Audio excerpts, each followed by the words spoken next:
darkest night, you are by my side.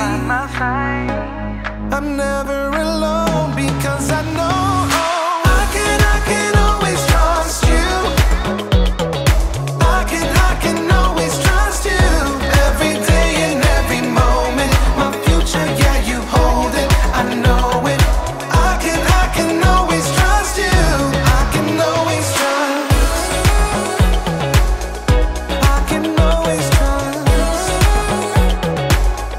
I can always trust you. I can always trust. I've got a savior who will always walk me through whatever comes my way. 'Cause I put my hope and trust in the only one who's faithful every day. In the darkest night, you are by my side.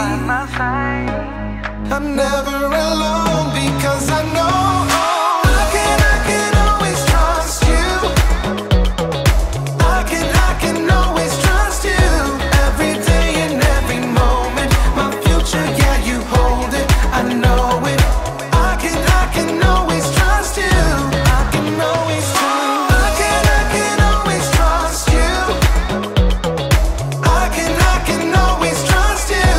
Every day and every moment, my future, yeah, you hold it. I know it. I can always trust you. I can always trust. I can always trust. I can always trust you. I can always trust. I can always trust.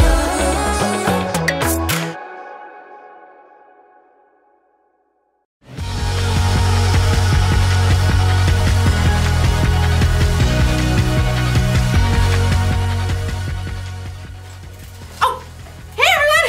Oh, I'm Erica. I hope you don't mind I get into shape while we do this. Exercise is important, you know, or of course. I mean, I'd rather be riding my bike outside right now, but the weather isn't cooperating. But that's okay, because I can ride this bike inside! Ooh, see that? I'm showing contentment. Contentment is learning to be okay with what you have. So, I'm okay with this stationary bike. You know, they've made all kinds of advancements with stationary bikes. I want one of those bikes that has all those different settings where you can make it feel like you're going like uphill or downhill. Whee! No, you know what I really want? I want one that has a TV screen in the front so it looks like you're riding a bike through mountains or next to the ocean. Maybe I can use my laptop. Paris, France. C'est magnifique. Ooh, I want a bike that comes with a built-in trainer. Someone to like pump me up while I ride. Come on, Erica.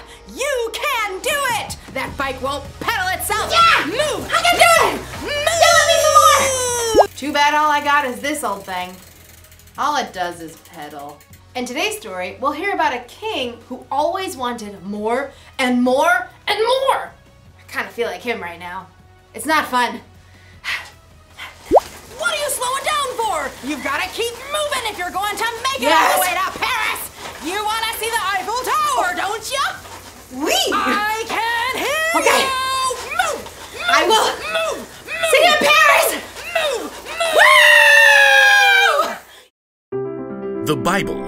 It's 66 books of history, stories, letters, and poetry that fit together to form God's one big story. The epic adventure of how He created us and loves us so much that He made a way to rescue us.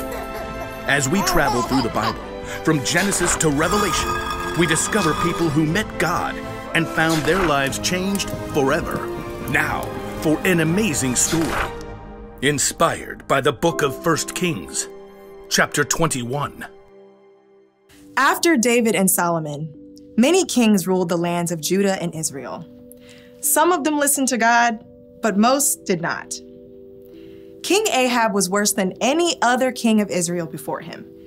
He only thought of himself and did exactly as he wanted to do.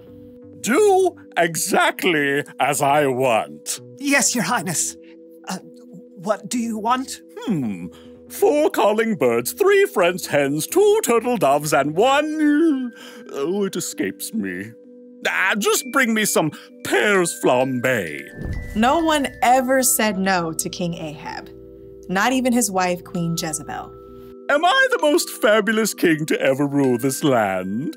Yes, of course, because you have me. King Ahab was certain he had everything he could ever want. That is, until he took a drive into the neighboring town of Jezreel. Ooh, just look at that lovely vineyard. It is perfection. Stop at once. King Ahab examined the green leafy vines and the heavy bunches of grapes. What fantastic fruit. The soil must be excellent. You, over there. Who, me?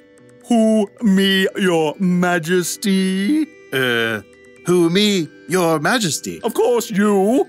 Do you own this fine vineyard? I do, your majesty. Excellent.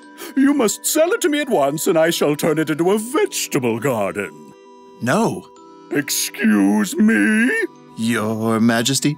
I'll pay good money. I'll trade you a better vineyard. I said no, your majesty. May the Lord keep me from giving you the land my family handed down to me. You... what? No. King Ahab was enraged. When he returned to the palace, he threw himself down on his bed and refused to eat anything, even date cakes dipped in honey. Why are you in such a bad mood? Why won't you eat anything? Naboth won't give me his vineyard. Oh, snap out of it. You're the king. I'll get you that vineyard. Queen Jezebel was just as bad as her husband, or maybe worse. She wrote a letter to the leaders of Naboth's town. Here is your mission, which you must accept. Number 1, announce a special day and give Naboth an important seat. 2, have 2 bad guys sit across from Naboth and claim that he cursed God and the king. 3, drag Naboth out of the city and throw stones at him until he dies. That should clear. Queen Jezebel sent her message, and the leaders of Naboth's town followed it, to the letter. Tell the queen, mission accomplished. Queen Jezebel was delighted by this terrible news and immediately went to find King Ahab. Oh, woe is me. Naboth won't give me... Get up! Take over Naboth's vineyard. He's dead. What? Mine! All mine! King Ahab ordered his chariot and set off at once for Jezreel. We'll rip out these annoying vines, plant peas, parsnips, potatoes. But even as Ahab garden partied, God spoke to the prophet Elijah. Go down to see Ahab. You will find him in Naboth's vineyard. Ahab has gone there to take it over. God gave Elijah a special message for the king. Elijah had faced Ahab before and knew the king would not be pleased to see him. Okay, here goes. Elijah traveled to Jezreel and found Ahab in the vineyard. Pull out that row of vines. Dig up the soil. King Ahab. The king turned. His eyes narrowed as he spied Elijah. My enemy, you found me. The Lord says, haven't you murdered a man? Haven't you taken his property? No, not me personally. And now he doesn't need it anymore. So You've done what is evil in the sight of the Lord. The Lord says, I am going to bring horrible trouble on you. You have caused Israel to sin. Oh. For once, Ahab listened to a message from God. He tore his clothes, a sign of great sorrow for what he had done. He put on the clothing people wore to show sadness. No food. Not even date cakes dipped in honey? Not even date cakes dipped in honey. King Ahab and Jezebel had made themselves miserable, taking more and more. And in the end, both of them paid for it.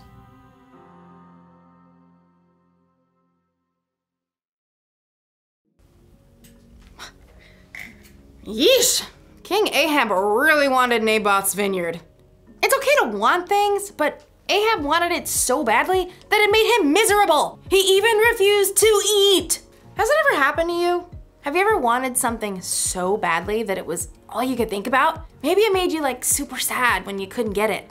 Or maybe you threw a tantrum. If that sounds like something you might do, you may need a little help with contentment. Wanting things is fine. It gives you something to work toward or to look forward to. But when you want more and more and more and more, it can make you feel like Ahab. Miserable. Jesus once said, "Watch out! Be on guard against wanting to have more and more things." Life is not made up of how much a person has. Jesus knew there is so much more to life than the stuff we have. There are memories to be made, adventures to be experienced. Ooh, there are relationships to be grown with God and with others. These are things that will last long after the stuff we wanted has broken or gone out of style. So it's okay to want things, but here's the one thing to remember. Wanting more and more can make you miserable. So maybe one day I'll get a stationary bike with a few bells and whistles, but in the meantime, I'll ride this one and imagine it's springtime in Paris. Move, move, move! My imagination is very vivid. Au revoir!